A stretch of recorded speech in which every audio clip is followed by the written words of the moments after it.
Welcome to MuggleCast, your weekly ride into the Wizarding World fandom. I'm Andrew. I'm Eric. I'm Micah. And I'm Laura.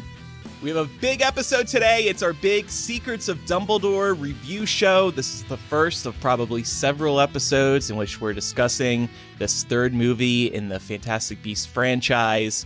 And we're going to start today with a brief spoiler-free review in case you haven't seen it yet. And then we'll get into all of the spoilers. And we'll continue this discussion, like I said, into the weeks to come. If you are new to MuggleCast, well, welcome. We're your Harry Potter friends. So make sure you're following the show for free in your favorite podcast app so you never miss an episode. We release a new episode every Wednesday, and we're talking about everything in fandom, including the Harry Potter books and movies and the latest news, and of course, everything to do with Fantastic Beasts. And to help us with today's Secrets of Dumbledore review, we are joined by one of our listeners and Patreon supporters, Jemima. Hi, Jemima. Welcome. Hi, thank you. It's a pleasure to have you, and you are down in Australia, right? Yes, I am. I'm down under. It's currently midnight, but I'm holding on. We can do this. Thank you for staying up late. It's midnight for you, 7 a.m. for me. We're at opposite ends of the sleep schedules here. You're a trooper, Jemima. Thank you so much. Oh, of course. Jemima, also a contributor on BuzzFeed. So I thought it'd be awesome to have you on this week to help us get through one of the hottest topics of the week. And since you're new to the show, why don't we get your fandom ID? Okay, favorite book is Order of the Phoenix, mainly just because I like reading all the scenes that Umbridge is in, like so well written. Favorite movie is Philosopher's Stone. My Patronus is a horse, which I think is really lame. No offense to anyone else who has a horse, but like I'm not a horse girl. Wait, what kind of horse? Do you remember? Because there's like about 100 different breeds that it is possible for your Patronus to be, all horses. Right. So I noticed that when I did the quiz, but I just got horse. Like so many other people got different breeds, but mine was just horse. So I was like, cool. That's okay, I'm rude. the horse, Wow. but also the boring horse. Great. My Hogwarts house is Ravenclaw, and my Ilvermorny house, even though I do not subscribe to Ilvermorny as a concept, is Horned Serpent.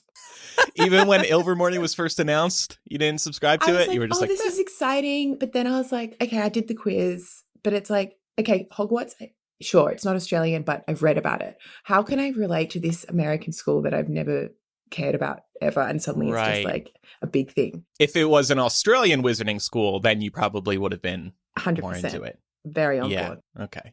Fair enough. Well, welcome to the show again, and thanks for your support on Patreon. I know you've been a long-time listener, and we've communicated over the years plenty. So yeah, it's awesome. Yeah. Awesome to have you here. Very excited to be here. Good. Yeah, it's going to be a great discussion today. This is the first time that we as a group are all talking about the movie together, so I think it'll be a very, very lively discussion.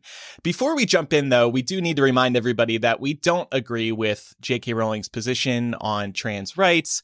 And one popular idea during all of this, in order to manage being a fan while continuing to consume new work of Rowling's, is to match what you spend on, take your movie tickets, for example, with a donation to a charity who's putting up the good fight. So with the release of today's episode, we're going to be making a $400 donation to Mermaids. This is a British charity and advocacy organization that supports gender variant and transgender youth. They also provide inclusion and diversity training. And with that said, let's get into our discussion today. So let's start with the spoiler-free reactions, and then we can move into all the spoiler stuff. Eric, as somebody who saw it before all of us, would you like to kick this off again? I would just like to say before we get started, though, like I really like your hat, Andrew. Eric, I really like yours as well. You look very fashionable this morning. Micah likes to say something, but then not describe what he's talking about. Micah, we're doing a podcast. We're all wearing Secrets of Dumbledore hats from the movie events that we attended, which I did not pay for. Yes. But yeah, I just want to state that. So no, I'll send $10 more to Mermaids, but I did not buy this hat. Yeah, right. So yeah, I'm excited now that you guys have all seen the movie because I can talk about it openly and not have to be spoiler free. But I will be spoiler free for one more moment to say again, kind of what I said in the last episode. This is a better movie than Crimes of Grindelwald. I think it had a more straightforward plot. I'm sure you'll all agree on that. I think that where a major failing is for the movie is still somehow, inexplicably, they're failing to explain character motivations. Somebody on the screenwriting side of this film still seems to think it's cool or clever not to give us enough of the why for any character's actions. And it's very upsetting to me personally. Like especially in this film, I noticed a few times characters asking each other about their motivations and then the scene just cutting away. Like almost as if it were like they're teasing us. Like, you don't know why Yusuf Kama went to the other side and then came back, even though Theseus asked him. We're just going to cut away. So, in general, I'm just like, hey, I guess that was a spoiler. Anyway, long and short of this is... This was your idea. There's still issues in the writing. And I dislike that part of it, but overall found the film to be entertaining. Yeah, I will say that I feel bad for this movie. Hear me out. I think they really tried. And it was a much better movie than Crimes of Grindelwald. It felt more like the whimsical, quirky, yet dark stories we recognize from the wizarding world. But I ultimately feel like the sins of the second movie were too much for the third installment to clean up. I don't have negative feelings towards the movie, mainly sad ones, because the cast, effects, and sound design were all great. I just think, unfortunately, some holes are too deep to write out of. So, Laura, you're like, I'm not mad. I'm just disappointed. Yeah, basically. In Crimes of Grindelwald. Yeah, not in Secrets of Dumbledore. Still Crimes of Grindelwald. That's the problem. One of the things that I really thought about after this film was that it could have been the sequel to the first movie.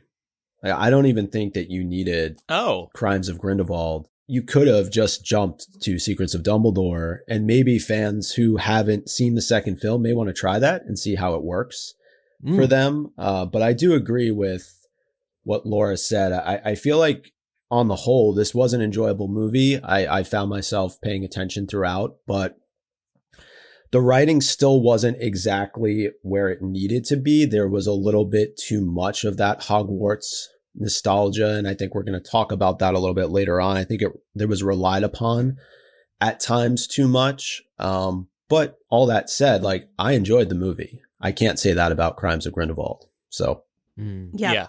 How about you, Jemima? I really loved it, but so coming out, I was like, wow, that was an amazing movie. And then I thought about it more, and I think it's because my expectations were fully on the ground. Like, I thought it was going to be terrible. So I was pleasantly surprised. I think it's definitely better than we could have hoped for. And I think kind of like, I definitely agree with Eric that they really didn't explain very much. It almost felt like we were watching an adaptation of a book, but we haven't read the book and there is no book. Like, it's like, I felt like there were all these behind the scenes things that we just didn't know and they just didn't show us. So like, maybe they're all going to come out in the future movies, but also are there going to be future movies? Like, I think they could have made it a bit more straightforward. Yeah. So I agree with what everybody said. I've seen the movie twice now.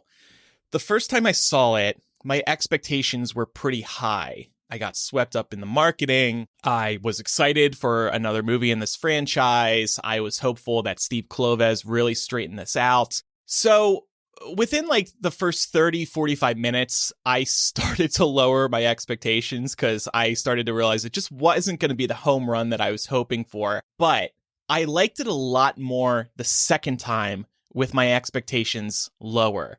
I knew to not expect the world and to just enjoy it as it was. It is definitely better than Crimes of Grindelwald. They did clean up a lot. They did streamline it a lot, but there's still, like Laura was getting at, a lot of lingering stuff carried over from Crimes of Grindelwald that unfortunately, I guess they felt they had no choice but to deal with. They couldn't just completely let it go. Now let's get into the spoilers. Oh my God, credence. So what we're going to do today, we have one discussion point, and then we're going to get into the top 7 moments from Secrets of Dumbledore, and we'll determine what the actual secrets were. What was this title talking about? Great question. I think the big question is, before we get to that, did this movie course correct like we hoped it would? I too have seen the movie twice. And the second time I did, I took in two things. One thing I'll talk about later. The second thing is I took in a notepad, like a 5x7 notepad, and I took pages and pages of notes. And that was a wonderful way to experience the movie. Every time something didn't make sense, what the hell? Right. Kind of a thing. Now, I can't read my writing because I was doing it in the dark. But right. I was going to ask about that. I have tried doing that. It doesn't work out very well. I'm working on that. Regarding but in doing that, kind of going piece by piece like I would if I were watching at home, I did actually notate, and I remember doing this too, that they did answer some of the questions and some of like the plot threads specifically about Crimes of Grindelwald. So, for instance, the whole blood pact thing, which could have spanned all the movies, did get resolved in this film. Credence's origin, which was like the huge stinger at the end of the, second film, does have an answer by the end of this movie. So I think that you watch your mouth. the crimes of Grindelwald, so to speak, well, in this film, he's absolved of those crimes. We still know what they are, but he committed some crimes and therefore was in hiding. This movie goes the extra length, it seems, in the writing to address some of those things that were going on with the second movie retroactively. So to that end, I think it really was kind of a course correction. Piggybacking off of that, I do feel like this movie closed some of the major threads that were created by Crimes of Grindelwald. And honestly, the way they did it made me feel like they could end the films here. If there wasn't a fourth movie, it would feel finished enough to be acceptable as a trilogy. I honestly feel like they could pivot to telling the Dumbledore and Grindelwald story in another format at this point, because it doesn't really feel like to me there's much desire to develop the core four any further. Newt is great. I love him. Eddie Redmayne delivered another fantastic performance. But what character development was there for him in this movie? None. He's just the guy that stuff happens to. Yeah, exactly. And then Tina, we know she's barely in the movie. We knew that before we saw it. But then Jacob and Queenie seemingly let bygones be bygones very quickly after, she drugs him and then joins Wizard Hitler because she's upset that he won't marry her because it's illegal. But suddenly they're in the States getting married at the end of the movie. Very weird. It just feels like they're trying to button up that side of this story. And really the irony is that the best parts of this movie are when the Fantastic Beasts are involved. I really felt like the election storyline, again, felt very buttoned up, like they were trying to close this chapter. But as a result of that, it felt like the outcome was too simple and too easy to be satisfying, because throughout the movie, they're trying to ramp up the tension around what's going to happen in this election. And it kind of fell flat for me. At this point, I feel like they're going to do one more movie and that's it. I don't think there's any way they're making it to 5 movies. Well, God, then point. Please make it a Beast movie, right? Like, I don't need another. It's not, I don't need another movie where Albus is hemming and hawing about his Grindelwald stuff. I know he's freer now to move against him now that the blood pact's gone, but we know that he doesn't defeat Grindelwald till 1945. It's still 1931 in the franchise. So give me a movie set in 1937 that's just Tina and Newt and Queenie and Jacob, maybe, and that's it. And give us that movie where it's a beast-themed adventure in the middle of, sure, Grindelwald's doing something, but give us that. I don't want the one that's set in 45 and features Dumbledore and Grindelwald fighting, because we saw that in this movie. Mm-hmm. I think that's what it's going to be. That's what? The big fight at the end. That's what we've been working towards. That's lame. I actually agree with Laura, though, just based on how the film ended. You got a wedding. You had Dumbledore kind of walking off into the proverbial sunset there. I think they're more than comfortable to end the series with 3 films. Yeah, definitely felt like they were leaving the door closed, like not even leaving the door open to more, just leaving the door like, okay, it's closed. Like we could open it if we have to, but it's like the door's closed. It's not locked, but it's shut. It's ajar. Yeah. You know? One wonders, because there were reshoots at some point, one wonders if maybe the reshoots involved creating this new ending where the door was more shut than was originally planned. Because remember, J.K. Rowling wrote the first script for this before the Crimes of Grindelwald came out. And at that time, things were definitely better in a lot of ways for the franchise. So, yeah, by the time they did the rewrites and, you know, Crimes of Grindelwald kind of bombed, maybe they were like, yeah, let's close this door. I would describe the door as slightly ajar. The door is open just enough so your dog can get in, but not so much so that the morning light gets in too much. Describing my own bedroom. Yeah. I mean, Father Atlas has a good point in the Discord and is saying, I think they only open that door if the box office does really well. Time to let the light in, baby. Well, and it's sad to see a series kind of fizzle out like this that was going to be 5 installments. And Lord knows they tried to give audiences what they thought we wanted, which was Hogwarts. Took a while to get to Hogwarts. That's another reason I had to lower my expectations. Like, I thought like I said on our prediction episode, I thought that was going to be home base. We'd be returning to Hogwarts a bunch of times. Really, we were only there once or twice. Yeah.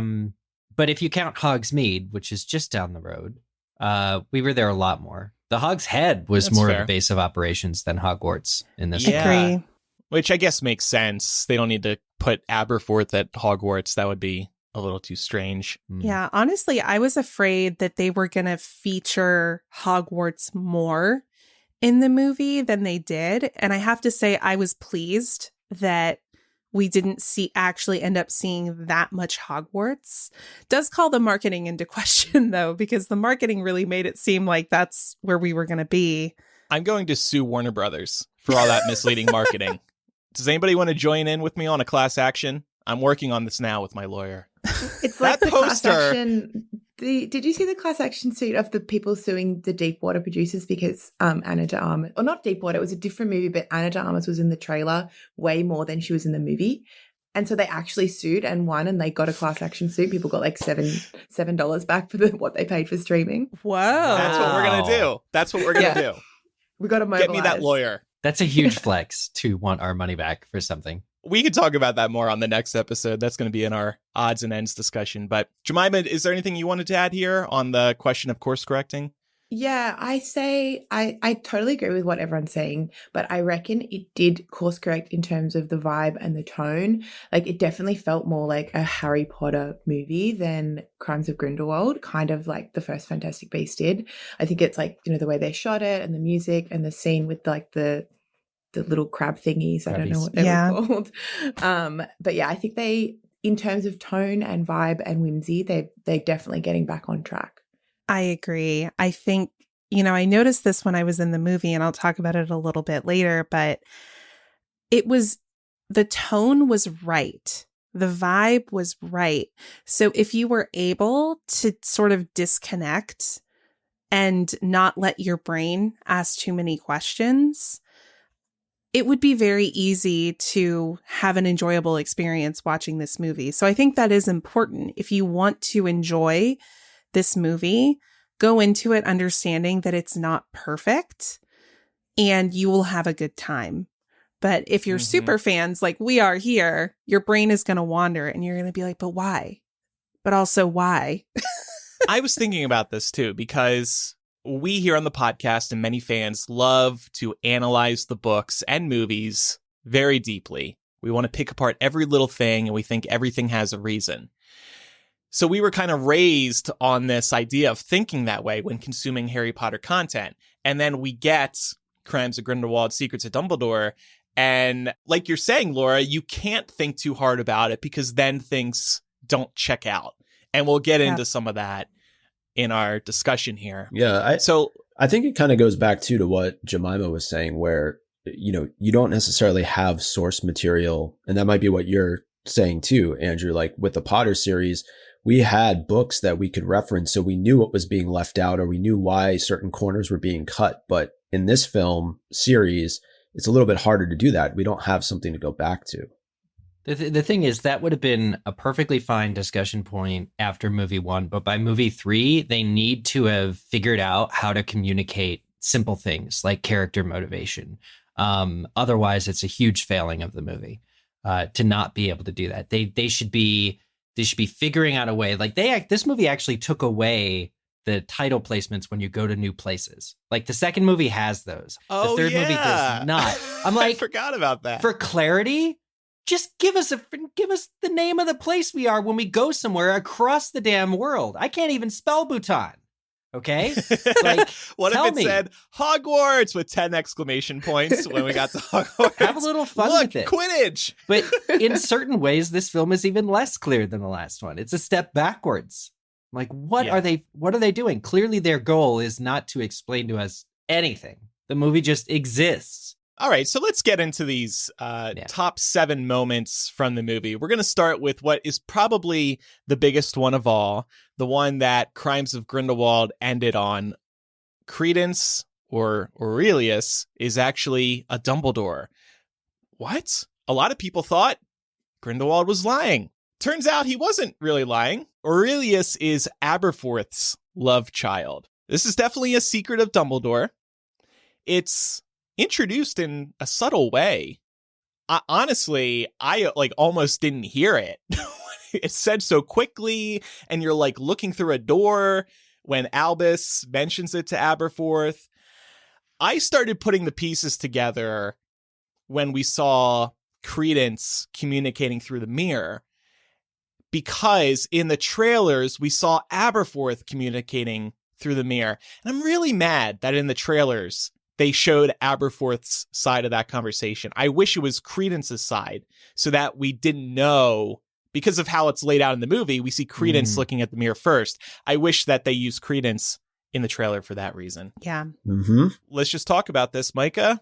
Why are you coming to me first? Is there a reason? Well, you're the goat man for starters, and you've got the first note in our doc. Oh, yeah. I mean, I'm just disappointed we didn't get to see what the happy hour looked like at the Hogshead. He's just wiping the mirror down. But yeah, I mean, obviously we all know that Aberforth has a particular fascination with goats. And, look, that could have come a little bit later on in life, but this feels a little bit to me like poor or convenient writing. This is the first movie where we really meet Aberforth. He was never really established much in the Harry Potter series. Of course, we get him in Deathly Hallows Part 2, but not for very long. And this came across to me as an easy solution for the mess of writing that they created at the end of the second movie. They couldn't make him Dumbledore's child or Dumbledore's brother. They had to make him his nephew. So I don't know. Do you think this was the plan all along? Do you think this is J.K. Rowling's plan? No? You think she had a different idea in mind? I don't know what that idea was. I don't know. Listen to this line. This is an approximation of what occurs in the movie.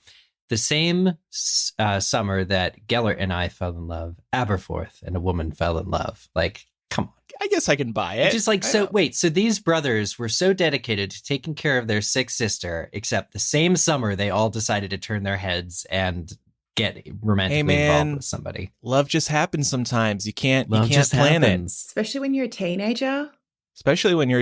Right? Well, they didn't even name the girl. I don't mind this development. I think it would be a very big deal if they did change the plan, if this wasn't Rowling's plan all along. Yeah, I mean, I still subscribe to the Grindelwald and Dumbledore made a man, that they made Credence theory, because that has to do with alchemy. It would explain why Nicholas Flamel is in this series when he didn't have to be. The whole, it's called a homunculus. And yeah, it's like the byproduct of if you do enough alchemy. So I guess your theory and then Micah's theory, kind of by extension, is that may have been what was actually going on, and then WB saw that and they were like, "Look, we're trying to simplify things." Yeah, that's it's way too complicated to explain, right? Because Aurelius means golden one, and the process of alchemy is turning metals to gold. So again, there could have been a much more otherworldly, I guess the theory that I had in my headcanon was that they made Credence to basically contain Ariana's obscurus, which we now know did exist. Yeah. So that was my theory. But the whole Aberforth's child, it was just so touching feeling things for Aberforth in this movie. That was the unexpected curveball of going into this. I was like, oh yeah, there's Aberforth. But by the end, when he's speaking with Credence and Credence is supposedly dying, that really moved me. I love this actor in that role. Yeah. Aberforth. Yeah, he's great. I tend to agree that I'm not sure if this was the original plan. I think that it's fine, but what makes me think it wasn't the original plan is that it does feel rushed. It's like, we're introducing this character into this franchise for the first time. And in the first few minutes that you get a dedicated scene to him on screen, it's like, yeah, like you have a son. He's your son. You have to do something. And later, Dumbledore has an aside where he's like, we heard rumors of a child, but we didn't know for sure. And I'm like, come on, man. You're telling me when did you hear the rumors? Right? Yeah. Like, we didn't get any of that in the first two films.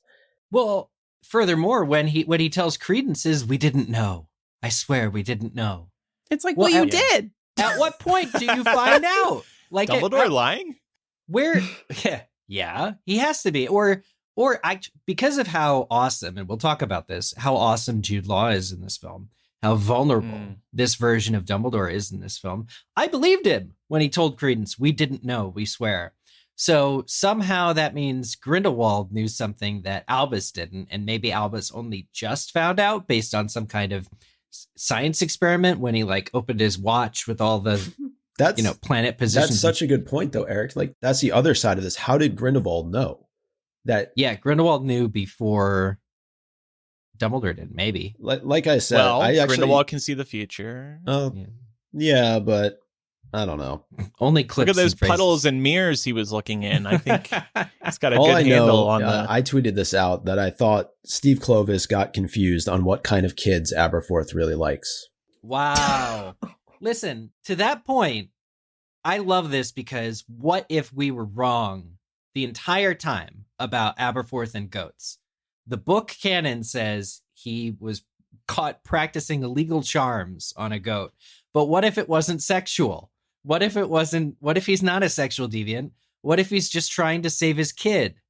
Like, I thought, what if the illegal charms were some way of saving the kid Credence? Needs goat milk. The kid couldn't have cow's milk. What if his goat is actually his son? That completely changes and recontextualizes everything. So his kid is his dirty-minded. You should feel ashamed of yourselves for ever thinking that Aberforth's goat love was anything more than paternal love for one's child. Yes. To that, I'm going to say we have to remember the reading that I think we all went to with the author, where she was asked about this by a child and said, she gave a very age-appropriate answer. Right. And it was very clear that there were he just likes them very much. Motivations behind it. So, I definitely think it was just written in because they were like, oh, well, here's a loose end. We've got to tie it up. But for a good 10, 15 seconds, I was so shocked. I was like, oh my God, this is amazing. This is the best twist ever. And then I thought about it and I was like, wait, hang on a second. What? Huh? How does this fit in? Yeah. So I bought into the theatricality of it all, but not for long. Yeah. Okay. I feel like that's the theme of this movie, honestly. You've all convinced me now. They did change the plan, the original plan. The chemistry stuff's a really good point, too. All right, so that's one secret. We're going to keep track of how many secrets are actually in this movie. We'll continue with our discussion on the biggest 7 moments of the Secrets of Dumbledore in a moment. But first, it's time for a word from this week's sponsor, Shudder. It probably won't surprise anyone here that some of us on the panel are huge fans of horror and the supernatural. We're talking about Harry Potter and Fantastic Beasts after all, and it's got a ton of supernatural stuff in it. And when we're in the mood for a thriller or something else supernatural, we turn to Shudder, where every week they premiere a new horror movie or series. With Shudder, you can stream supernatural, thriller, and horror movies and TV shows across all your favorite devices. Shudder's streaming library has just about everything. From original movies like Superhost, The Boy Behind the Door, and PG, Psycho Gorman, to the hit series Creepshow by executive producer Greg Nicotero of The Walking Dead. If you're a fan of old classics or looking for the next classic, you're going to love Shudder's collection from around the world. They've got favorites like Halloween and the Texas Chainsaw Massacre, along with must-see new releases like VHS 94 and Hellbender. Eric and I have been big fans of A Discovery of Witches. It's based on the All Souls historical fantasy trilogy by Deborah Harkness, and it is so good. So definitely check that one out. Stream all this and more from Shudder's ever-growing library, ad-free for just $5.99 a month. Shudder has everything supernatural, thriller, and horror. We can't get enough of it, and you're going to love it too. And right now, you can stream your first 30 days of Shudder for free. Go to shudder.com and use code MuggleCast. That's SHUDDER.com, code MuggleCast. Stream free for your first 30 days by going to shudder.com, code MuggleCast. So this next one, this is definitely a secret. Ariana was, in fact, an obscurus. We were speculating about this since the beginning, really. Not too much of a surprise, but it's the first time we're actually hearing it. And in this scene, Dumbledore, Albus, was speaking very openly to Newt about what happened that night. One of our listeners, I'm sorry, I'm forgetting their name, brought up the excellent point, and many of us on the panel agreed with this. We didn't want the full explanation of what happened the night Ariana died. The mystery has been a good element of this. One reason that the story is so tragic is we don't know who was actually responsible for killing Ariana. Albus admitted he didn't know who was actually responsible for killing Ariana. I really loved this scene. Oh, going back again to vulnerable Dumbledore, I think he really crushes it. I think that these moments where you're getting this backstory and seeing how it affects Albus, the fact that Newt is in the room to like cheer him up and manages to maybe do that was really strong character stuff in a movie that otherwise I'd say overlooks some of its, finer characters. Yeah, I mean, the performances, I feel like I just want to state the performances across the board are amazing. I loved Jude Law really in both films, but particularly in this one. I was kind of hoping, I know we were all dreading the idea of a flashback, and I'm very glad that that's not what we got. But I think I was hoping for something between a flashback and a dialogue info dump, which is what this felt like to me. And it passed so quickly. I don't know if it would have been more effective if it had been a conversation or an acknowledgement between Albus and Gellert. Rather than Albus like giving Newt the info dump about what happened to Ariana. Like, why does it matter for Newt to know that information? Right. It doesn't really matter for Newt to know that. It matters for the audience to know it. So then it's a question of how do we orchestrate this so that it feels meaningful in the best possible way? That's my only critique here. But I'm glad that we did get some kind of acknowledgement at the end of the day. Right. Yeah. I was glad that it was left ambiguous. And I think it does a really great job of setting up the end of the movie where, again, you have the three of these people stepping in front to defend. Well, two of them are stepping in front to defend a family member in Aurelius. And it's Grindelwald here. It's very clear who is responsible for firing the spell. And it's the two brothers coming together to defend a family member. I thought, this was tied together quite nicely.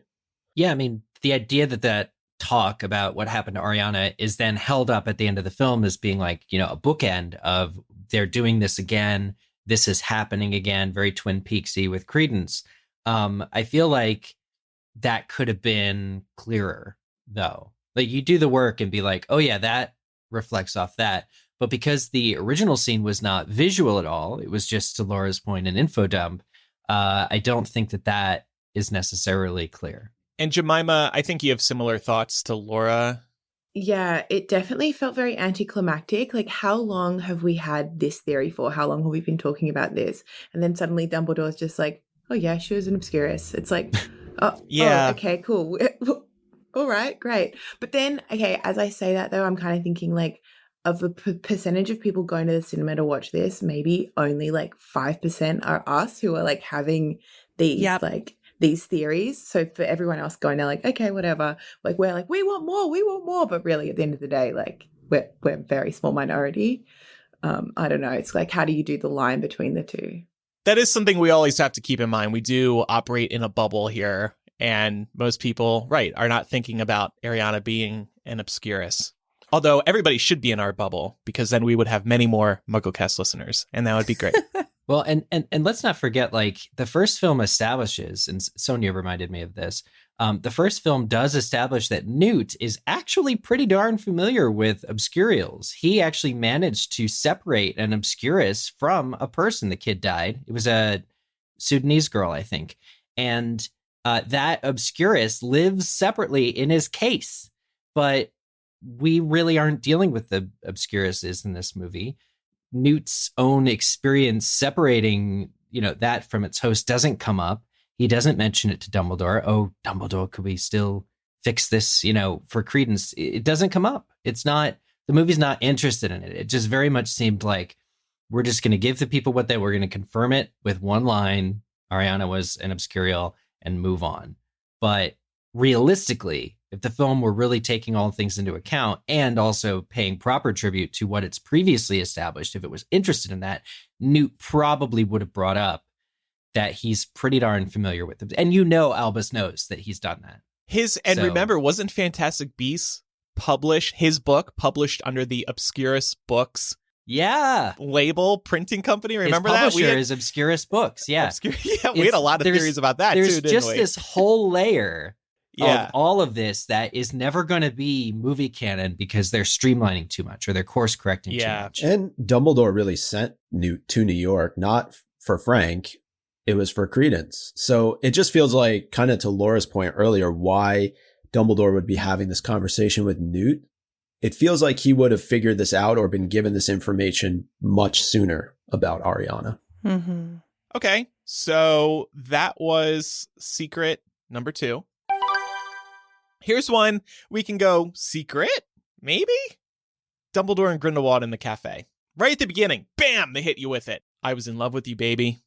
Ooh, got gay real quick. This was quite possibly one of the best scenes from any of the films, I thought. And it did a terrific job of setting up Mads as the new Grindelwald. You can tell that this guy is pure evil. I cannot see Johnny Depp doing this scene. Nope. You can't?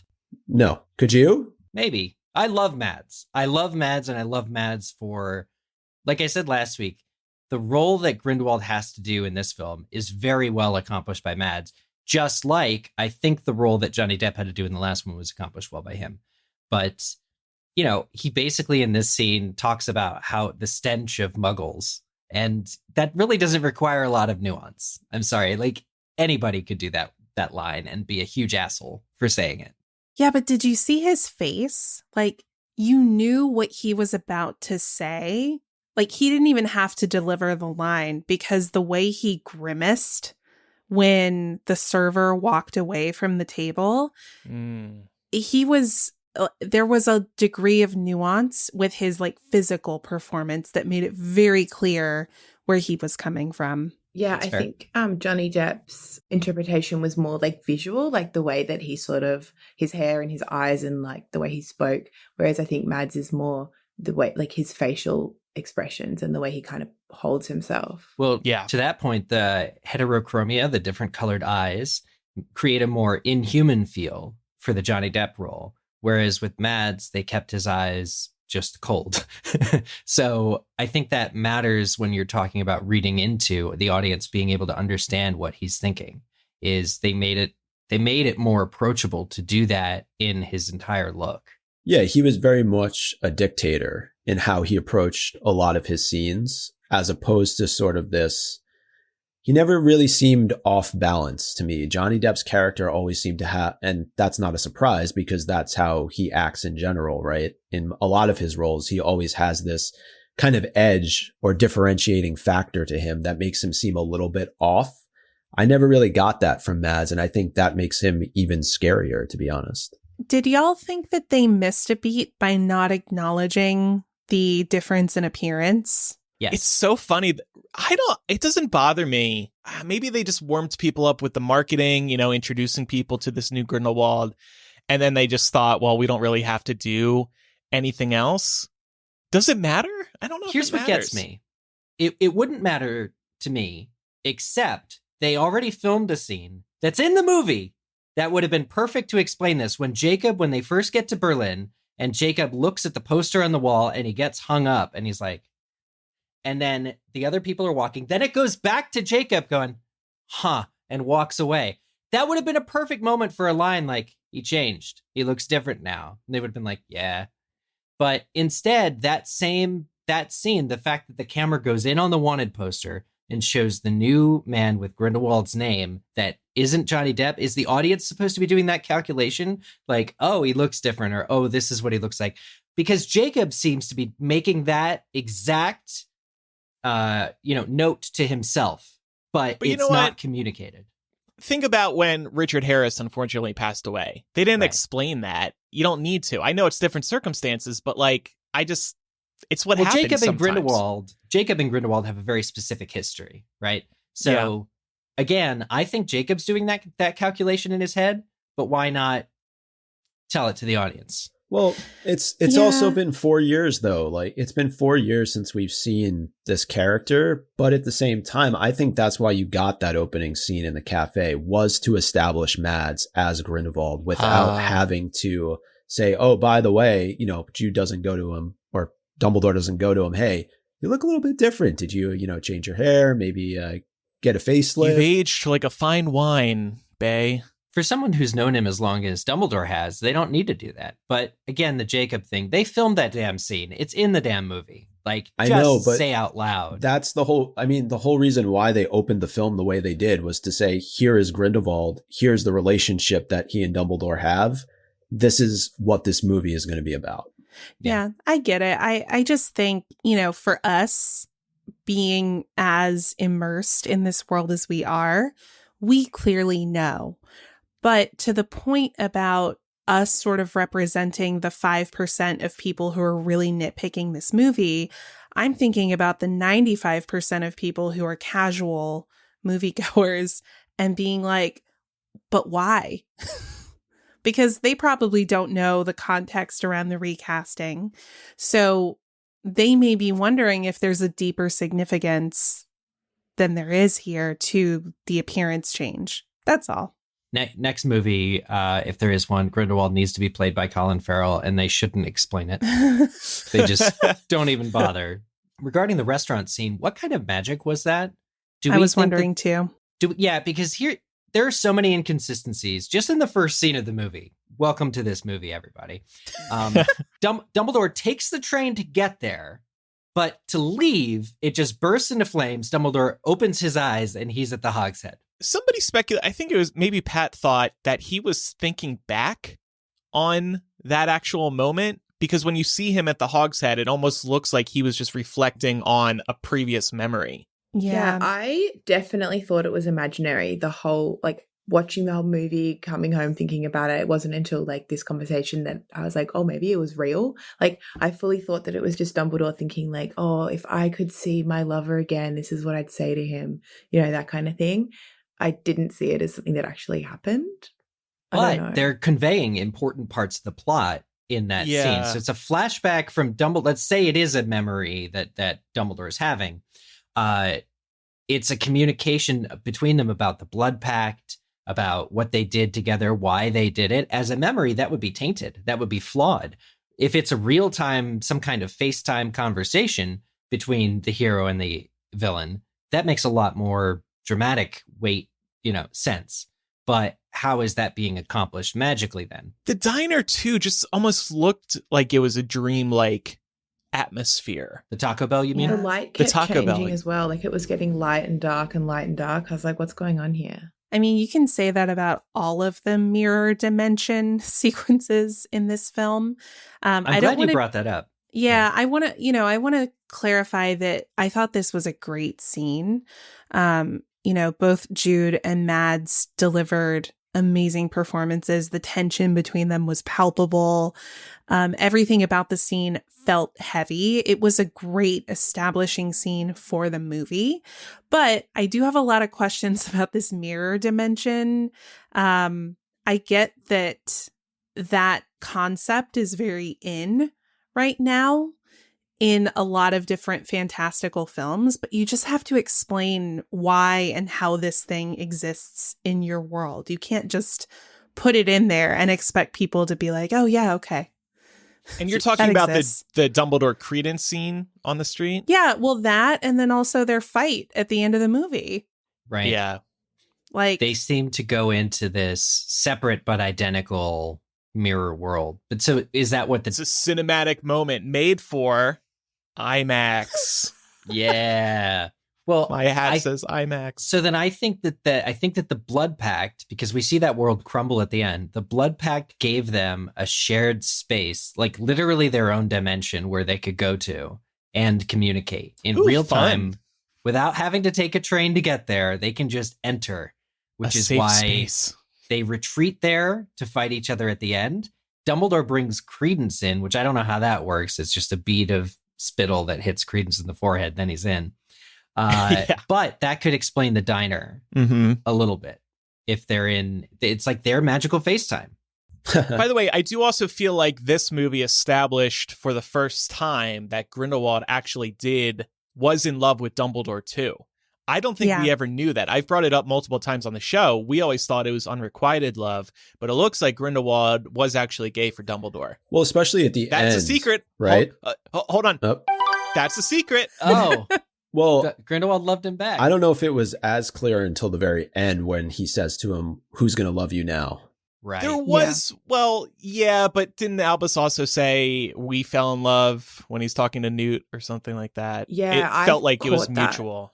Yeah, I caught that and I was like, hang on a second, is that a mistake? Like this whole time I thought that it was unrequited, and that's kind of what led to them having the falling out and then fully going their separate ways. But now I guess that's not. I missed that. Grindelwald was the older boy. He was kind of manipulative. I never expected that it was fully requited.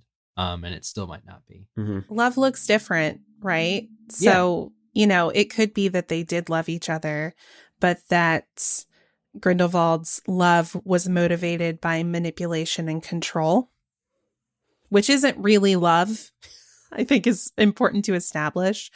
But in some kind of way, I think it's clear that he did love Dumbledore. Wait, manipulation and control, like Queenie did to Jacob in between the movie 1 and 2. Yeah. Wow, you're saying that's not love? No, but it ends in marriage. It ends with a wedding, so it's fine. Yeah, and the other time we've had that, it ended with Voldemort being born. So, it definitely doesn't work. So are we calling this whole Dumbledore and Grindelwald in the cafe a secret? Was that a secret of Dumbledore? No? You got a secret out of it with the Grindelwald love. I know you love pushing the button.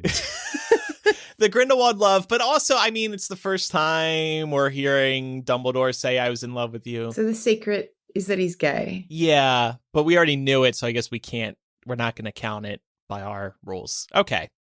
So the next big moment, and this was more of one of the bigger crowd-pleasing moments, Newt and Theseus escaping the Manticores. This existed, to tie in Fantastic Beasts with the Secrets of Dumbledore, but just to please the crowd. This was just like a moment where you're just laughing the whole time. Totally. I agree. Did your theaters eat this up as much as mine did? Absolutely. Oh, yeah. Yes. It's the runaway scene of the film. It's the one people are going to remember as far as the beasts go. Newt is really getting a chance to shine here. He's also flying by the seat of his pants. He tells Theseus that he wasn't sure if this is going to work, this mimicry. It's just amazing. Not to mention one of my favorite in a movie that has really good music. One of my favorite musical scores. And I think it's just called Lobster Dance on the track. Track listing. But it's incredible. It's very, very, very funny and very whimsical and fast-paced. I just thought of a new great patron benefit. Ooh. Where we do the dance. We do the lobster dance. Yes. The lobster dance. You got to swivel appropriately. Yeah. Swiveling. Honestly, this was my favorite sequence in the whole movie. It's definitely a crowd pleaser. I recognize that. It's also a scene where if you think about it too much, you're going to start having questions about things. Mm-hmm. But it was the one point in the movie where I was able to let go of questions and just enjoy the scene. So this was my favorite whole sequence in the movie. I mean, everything between Newt and Theseus, but also Pickett and Teddy. The scene where it looks like they're setting Teddy up to help Pickett when he's free falling. Yeah. And he's actually going for the gold. That's so good. I laughed out loud. I think that's the only time I did that in this movie. Pickett had a lot of funny reactions, and they even gave him little glasses in this film. Yeah, they did. That was very cute. Yeah. I really, really enjoyed this scene, and it reminded me a lot going back to the first movie of the scene with Newt trying to get the Erumpent into his briefcase, you know, and he has to do a dance. I mean, it's just like, that's the side of his character that we enjoy seeing so much. That's what made the first movie so enjoyable to me, was because it was really all about the beasts and how Newt was able to connect with them. We got a moment of that with, like, you know, that little like thing that he shakes at the Zowu in Crimes of Grindelwald, but it's like, right, there are only these like select moments, which is so disappointing, because I feel like there's more there that could be tapped into. Well, and we've identified the Manticore as being the big beast in that scene, but nobody says that. It's not called out as a Manticore. We're not even sure if the little lobster creatures are baby Manticores or not, because they seem ridiculously small compared to the one big Manticore's huge size. So Newt, a well-practiced, well-versed magizoologist, when Theseus is being rescued, would easily call out, oh, this is Manticore. We're up against the Manticore. The weakness is this. The strength is this. He would just naturally, it would flow. They could do it. The film doesn't say it. At no point in this movie is he talking about what a beast is or isn't. It just goes by the wayside. And I'm like, that's a failing. And Theseus's tie was the portkey, right? Yeah. Mm-hmm. Because almost the way it's like said and laid out, I almost thought it was like the Manticore arm that was the portkey, but that makes no sense. Oh. And of course, the portkey brings them right to Hogwarts. Well, the other component about the portkey, because it gets touched a bunch of times before it's actually to transport him. The other component is when you do the portus spell, you can set a time, right? So that means that Dumbledore, who provided the tie, has to have known when they would be pushed over the edge in the Erkstag, because the jailer touches that tie and wears it. And Teddy touches that tie to get it off of the jailer. Like, it has to be pretty specific in order to. Could it be charmed in such a way that, you know, when you're in danger, you touch the astronomy tower part of the tie, and then or you have to say a word, and or when something. You're free falling like Dumbledore, it automatically transports you. Dumbledore's like, not going through that again. Maybe I missed this though, but like, did Newt know that it was a portkey? Like, was that information he found out? Did. Oh, Theseus did. Well, I don't even think. I think it's discovered. Well, wait. Newt gives it to Theseus on the train, and Theseus like has a moment of recognition, I think, and it's like, that's a joke. This is. He makes the joke. It? Oh, now everything makes sense. I think he says. Yeah. Yes. But also when in the scene with the Manticore, when Theseus is falling, Newt or Teddy, I don't remember who, but one of them like propels the tie towards Theseus, and Newt yells, grab the tie. So at some point, Newt finds out it's a portkey. Or could it just be that it's like when you're falling, you want to grab a rope to hold on to? Maybe. I don't see how a tie is going to help you. Well, I don't know how the thing gets severed either. It's or splinched, maybe, you know. Also, why would Newt listen to the jailer? Like, just use your wand and knock the guy out and go in and do what you got to do. Newt's not that kind of guy. No, that's not Hufflepuff behavior. He's not like you, Micah. He's not ruthless. Damn. Before we continue our discussion on the biggest 7 moments of Secrets of Dumbledore, we want to tell you that this week's episode is also brought to you by MeUndies, makers of the most comfortable underwear and loungewear on the planet. Did you know? They have a membership program so you can get a new pair of undies delivered to your door every month. Lean into loving yourself with the free-to-join MeUndies membership and receive a fresh new pair of undies each month, hassle-free. Sometimes it can feel challenging to take care of yourself in the way you deserve, which is why the MeUndies membership was designed to make your life easier. With free shipping and returns on every order, savings on virtually everything they make, exclusive sales, and early access to their newest stuff, it's the ultimate way to ensure you start off every day in total comfy bliss. Available in sizes extra small to 4XL, with new prints dropping monthly, there's always something new to try. Get super soft undies, bralettes, or socks shipped right to your door and live a more comfortable life. You might ask yourself, why do you need them every month? From designs that adorably depict breakfast, the desert, animals, and brands like Star Wars and Mickey Mouse, they're coming up with great designs all the time, and they are seriously all so cute. Plus, they've had partnerships with brands like Harry Potter and Marvel, so they've always got cool stuff in the pipeline. MeUndies has a great offer for our listeners. For any first-time purchasers, you get 15% off. And for a limited time, if you sign up for their free-to-join MeUndies membership, you get 25% off your first membership item. To get 25% off your first membership item or 15% off your first order and a 100% satisfaction guarantee, go to MeUndies.com/MuggleCast. That's MeUndies.com/MuggleCast. Links to both of our sponsors are in today's show notes. So let's move on to the next moment. Grindelwald winning the election. Then a reveal about the Chillin, and a second vote causes him to lose the election. So obviously this took place at the end of the movie. We haven't really brought this up yet. The Chillin brought the Beasts back into Fantastic Beasts. When this movie opens up with Newt out in the field helping the mother Chillin give birth, that to me was like a gritty Fantastic Beasts nature documentary. And I was thinking to myself, this is what Fantastic Beasts actually could have been. Mm-hmm. This dark, like I said, gritty look at Newt helping beasts. Some people would have liked that. That probably doesn't have broad appeal, but I thought that was a great little window into what could have been. So I really loved that opening sequence. But getting back to the end, the Chillin does actually help connect this world to Fantastic Beasts. So that was one good thing about it. Yeah, I mean, they've got this election that Grindelwald is basically, by the help of the incumbent, Anton Vogel, trying to overthrow, get his own crimes absolved, and then become elected to the leadership of the International Confederation of Wizards. The interesting thing about this is, having read 7 Harry Potter books, the International Confederation of Wizards, which is what it's called in this movie, the leadership position that Grindelwald is vying for, has a title, and that title is Supreme Mugwump. And this is something that we know Dumbledore actually becomes one day, and in this movie, the Chillin bows to him initially. Okay. But they almost seem to exhaust every other word and phraseology when talking about this candidacy and this leadership role.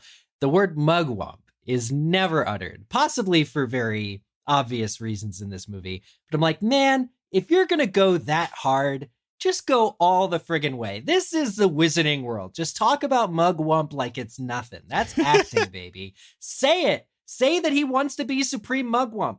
Just say it. Because not saying it is like the way they hem and haw into like, oh, this leader, and he's going to run the... Just say it, man. I agree, because it was confusing. Like, okay, he's going to be in the International Confederation of Wizards. He's going to be the head, but what is that exactly? But, I mean, we have to remember they completely dropped no-maj in these movies. Like, that word does not exist anymore. Even Jacob refers to himself as a muggle. Yeah. And he's American, so doesn't make sense. It could be that they thought this sounded too close to Muggle. And because they were using Muggles so much in this movie, they thought it might be confusing to general audiences. So they just referred to a generic leader instead. You could see the writing team of the author and Steve Kloves coming up with another word, though. Yeah. They're actively avoiding the word. Right. Well, remember, the name of the game was simplifying everything in this. And if you start getting too detail-oriented, I think that's when they turn off, not us, but other people. I just don't think it's simple to avoid a word that does exist in canon. I don't, I guess they just thought saying he wanted to be the head of the International Confederation of Wizards is enough. I thought the most confusing part about all of this was it almost didn't feel like they took a vote to determine Grindelwald. Like, they shot spells up into the air. They should have been like, okay, it's time to vote. And we cut to Rachel Maddow doing the, watching the poll results come in. Just like it almost didn't feel like there was a vote. It just felt like the Chillin bowed and that was the sole vote. Right. Yeah. I got confused at this whole thing. I feel like I need to go see this movie again because I think, it wasn't explained properly how this whole like magical election system works. I was like, so do they vote or does this thing just bow? Or is it a combination of the both? I don't know. So, I just kind of moved past this one. This film, it made a little bit more sense the second time I was seeing it. There's a couple of lines in this film about how rare Chillins are. So, because they're so exceedingly rare, the normal process for the mugwump position would be to take a vote somehow through shooting spells up in the air or whatever. But in the event that there's a Chillin, which is what Grindelwald is capitalizing on here in this film, is, they would defer to the Chillin's decision kind of almost magically because Dumbledore says there was a time when the beast chose the next leader when we utilized the Chillin to do that. So that, I think, is the misdirect here. It's intentional because once a beast that's really rare just happens to be there, they will defer to it. Yeah, but I feel like they kind of set this up, even thinking of the scenes with Vogel, for example, where he was talking about how you have to let him run so the people can feel like their voice is heard. And when he loses, when they vote against him, then we're good. So you're setting it up as though there's going to be a vote. But then when we get to the actual scene, there's not really a vote. And is the way they vote by shooting colors from their wands into the air? Because that's not like... It seems like it. That's not I mean, we're from the States, so far be it from us to speak on this. But it doesn't seem like a great way to elect somebody. Well, maybe there's some magic that tallies up tallying the votes. Yeah, like that I can set aside. I just feel like the voting process was glossed over so quickly, and it wasn't clear that simply shooting spells up in the air, shooting colors up in the air was your vote. That could have just been like, I support Grindelwald, just like you would have like a campaign poster on your front yard. That's not a vote. You're just showing that's support. A great way of... But the Chillin is like the authoritative vote, right? Like what it says goes. So it doesn't really matter what the people think. And I think like that can lend itself to a whole nother discussion about potentially even electing a dictator like we see come to power during World War II. But the Chillin is supposed to know who is like what noble of heart or pure of heart. Is that... So it's not going to choose Grindelwald at the end of the day. What I liked about this scene in particular, though, is you got to see all the different ministries. You saw that was nice. MUCUSA, you saw the Ministry of Magic, you saw the French Ministry. There were a couple of others thrown in there that I wasn't exactly sure where we were. It's where the other heads are from. To your point, Eric, it would have been nice to have that little like subtitle. Put the little text at the bottom of the... I'm going to edit this movie. I'm going to make a fan edit of this movie that just says where the hell they are. Mm-hmm. Hogwarts with 10 exclamation points, please. I would have loved to have seen a quick shot of Serafina Pickery in here and just reuse footage from the last movie. You don't have to bring her back. I realize that would be a hassle. Yeah, we got Tina, but should I use some old footage to get Serafina involved? Okay, so this is probably my largest issue with this movie. This whole election scene makes no sense when you break it down and you break down the motivations that are presented earlier in the film. We're told by Vogel that we have to let Grindelwald run or else the streets will run with blood. In this, you see that the crowd is overwhelmingly in support of Grindelwald. They're shooting the green up into the air. They're chanting for him.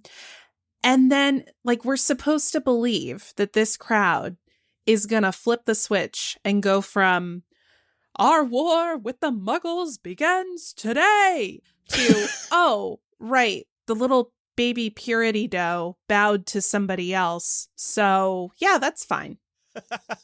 It makes no sense. But it's so cute. How could we say no to that really little thing? cute. It is cute, but come on, like if people are that radicalized that they're buying into a dictator's worldview, they're not going to immediately switch perspective just because of what the Chillin does. What, like that whole line about the streets will flow with blood, we should have seen that in this scene. People should have been fighting. Yeah, hang on, because that is something that he's telling to the other would-be mugwumps so that he can get their buy-in to add Grindelwald to the ballot, which is what Vogel needs in that moment. I think he knows the whole plan. Sorry, my cat is here. Okay. I think he knows the whole plan to use the Chillin and cheat and be like, oh, what? There's a Chillin here. But he has to justify putting Grindelwald on the ballot to begin with. And the way that he does that is saying that if they don't, people will be really upset. But even so, we see crowd motivations throughout the film of people crowd surfing Grindelwald. He can barely get out of his car. He does have a lot of public support. Yeah. So it just doesn't make sense to me that all of that strong public support shows up to the ballot in Bhutan. And when his victory is taken from him, doesn't react to that. So that's another area where I feel like, yep, we just got to button up this storyline real quickly so that we can end this movie. Well, then we don't understand what is so great about Santos that makes her have a purity of heart. Or we don't see anything about Lu Dao, who or any of the other candidates. They could have been characters. They could have given them lines, motivations. In another world, this would all make sense and we'd understand what even Grindelwald's competitors look like. But I will say, I thought it was clever, and I caught this on the second watch, Grindelwald trying to poison Santos earlier in the movie. So he must have known that she could be selected by the Chillin if he's purposely trying to kill her. Because I don't think we ever saw him try to kill Lu Dao. Right, and that sets up the whole Jacob assassin plot line as well. Yes. The one thing I will say, we're talking about all these different candidates. I thought that the casting of Vogel was way too close to Mads Mikkelsen. And I think a lot of people were confused by those two characters. Mm-hmm. I've definitely heard that. They look alike, and knowing that Vogel is basically just a stooge for Grindelwald, it maybe seems like maybe they're the same person. But what the movie doesn't even really make clear is that Vogel is the current mugwump. That's the reason they're able to make all these laws and stuff, is like he's the one in the position. So if the one in the position looks like Grindelwald and is basically Grindelwald, was Grindelwald just using him then, like previously? Is Grindelwald already been in control of the wizarding world through Vogel as his puppet? Or what's the deal there? It was just very confusing. Let's move on to top moment number 6. The Blood Pact is explained and destroyed. So we did get this explanation in a promotional clip. I think this is a secret, right? I'm not letting you all answer. It was a secret. Wow. Okay. Was it a secret that they were going to destroy the Blood Pact in this movie? I think we all predicted they were going to have to. No, well, the explanation was a secret. I think you could argue what exactly goes on, because we were speculating about that for a while. Tell me if I have this right. Grindelwald, he threw the first spell at Credence, and Albus and Aberforth threw a spell back to defend Credence. And because of the way these spells were positioned and intended, Albus was not technically moving against Grindelwald. He was only trying to protect Credence. And thus the Blood Pact was destroyed. I buy this. I accept this. I think a couple of people had some problems with it, but setting aside the duel itself, the visual look of it, the Prairie particularly... Katana. Yes, exactly. And we were afraid this was going to happen with this duel, weren't we? I thought this was a reasonable explanation. Yeah, I was a little bit disappointed in how it was actually destroyed. But going back to what I said earlier, I believe that it was supposed to kind of juxtapose what happened to Ariana. So in this instance, you have Albus and Aberforth. They're working together to prevent Grindelwald from killing a family member. Obviously, that didn't work for Ariana. Here it does work for Credence, and the Blood Pact is destroyed. I'm okay with it. Yeah, that's a really good explanation. I like that. I was so not on board with this until now. I'm like, actually, you know what? I'm hearing Oh, really? this. Okay. I'm taking it in, and I've got to agree. Yeah, I'm fine with the method they used to destroy it from a storytelling perspective. I do think, though, that there are some inconsistencies in the magic here. Like, we've talked before about how the blood pact in some ways is very reminiscent of an unbreakable vow, which, to our knowledge, you cannot break, right? Snape has to kill Dumbledore. There's no getting out of it for him. That's why they make the arrangement. And the blood pact, to me, if it can put the creators in like their own mirror dimension to have conversations, that's something the unbreakable vow can't do. To me, that suggests a level of magic that really differentiates it. So to have it be able to be destroyed through what feels like a technicality felt like it doesn't really add up. So like the conclusion is fine, but I just wish that there would have been a better justification for the conclusion, if that makes sense. I was hoping for better writing to get us there. Yeah. Okay, so we'll discuss that more at a later time, I'm sure. Our final top moments of the film. Oh, another crowd pleaser, a feel-good moment. Queenie and Jacob got married. And also in the scene, Tina and Newt reunited. I'm starting to feel like Tina wasn't in this movie in most of the movie, simply so they could have this grand reunion at the end. Yeah. No, there's definitely something weird and mysterious and untoward about removing Catherine Waterston from most of this movie, but yeah, it was a good reunion all the same.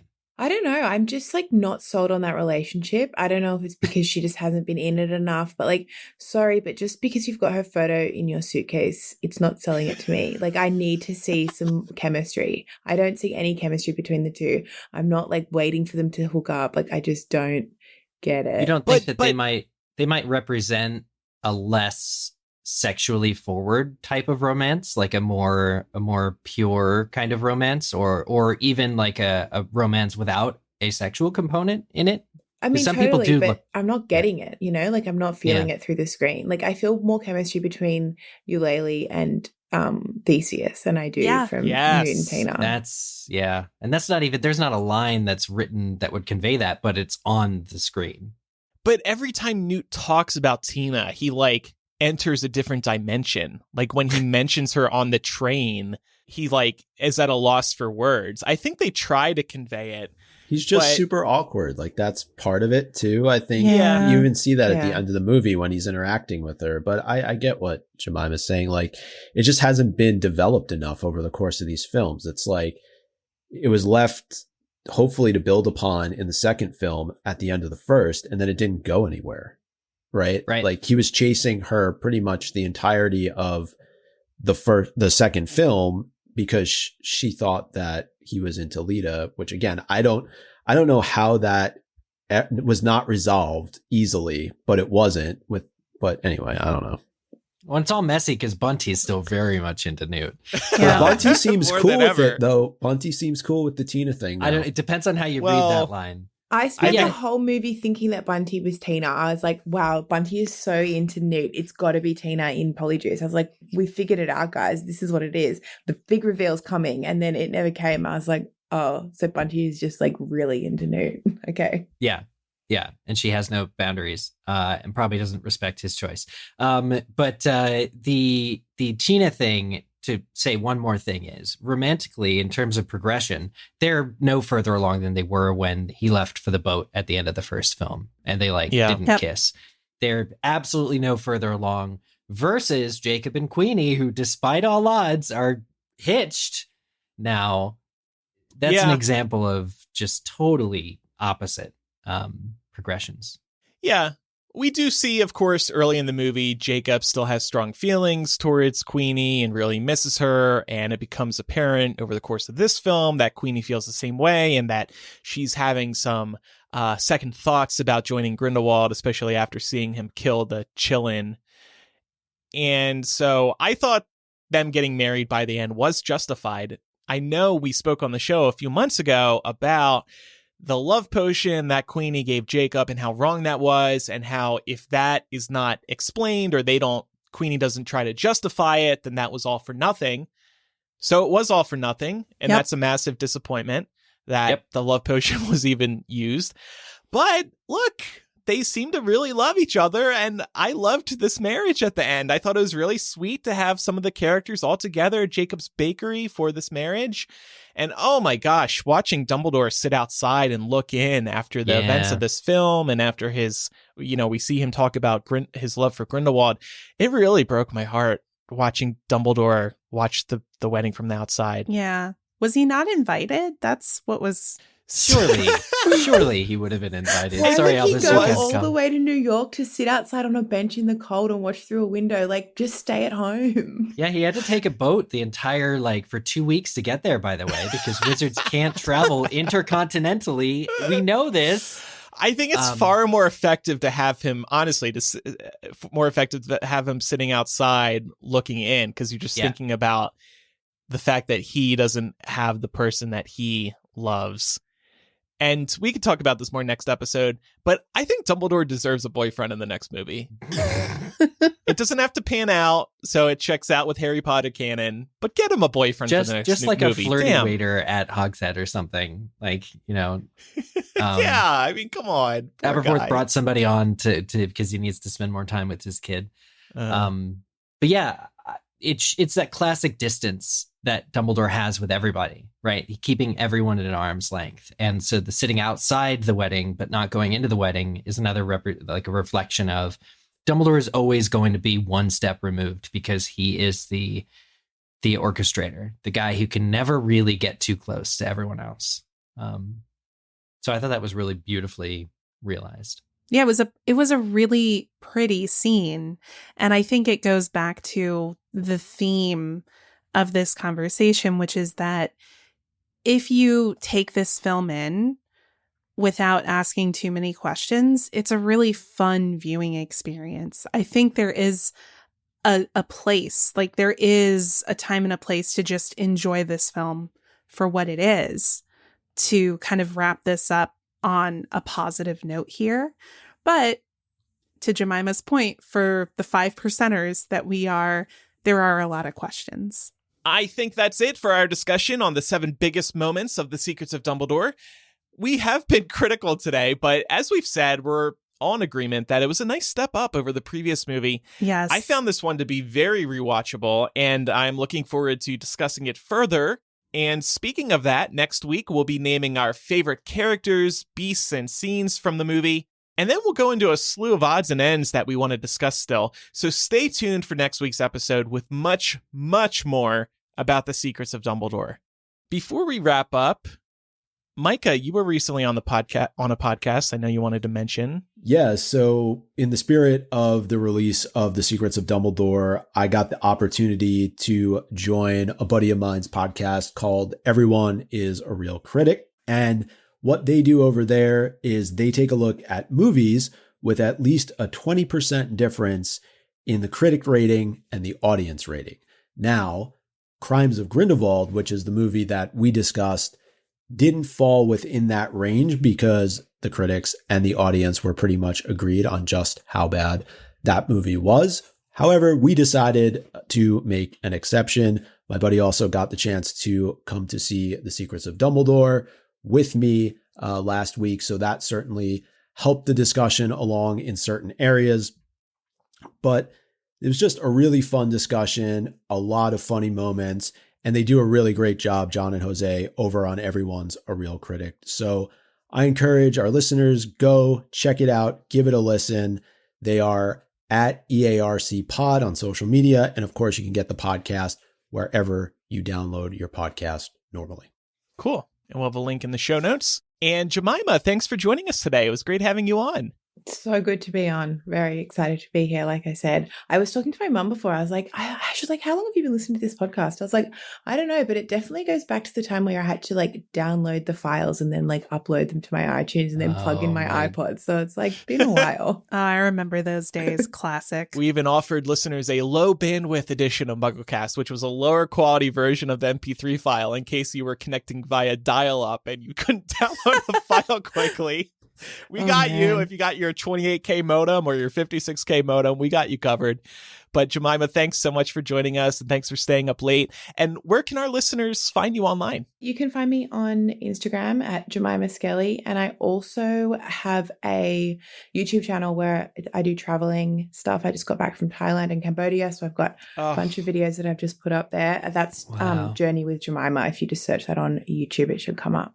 Jemima is living the life of traveling. I follow her, and I'm so jealous. Did you see any Fantastic Beasts? I didn't. I should have kept my eye out for chilling while I was there. Well, thanks again, Jemima. It was great having you on. And thanks for your support on Patreon, too. Yeah, definitely. Couple other reminders. Make sure you're following the show for free in your favorite podcast app so you never miss an episode. We release new episodes every Tuesday. And leave us a review if your podcast app allows you to. Also, don't forget to follow us on social media. We are MuggleCast on TikTok, Instagram, Facebook, and Twitter. Thanks, everybody, for listening. I'm Andrew. I'm Eric. I'm Micah. I'm Laura. And I'm Jemima. Bye, everyone. Bye, y'all. Bye.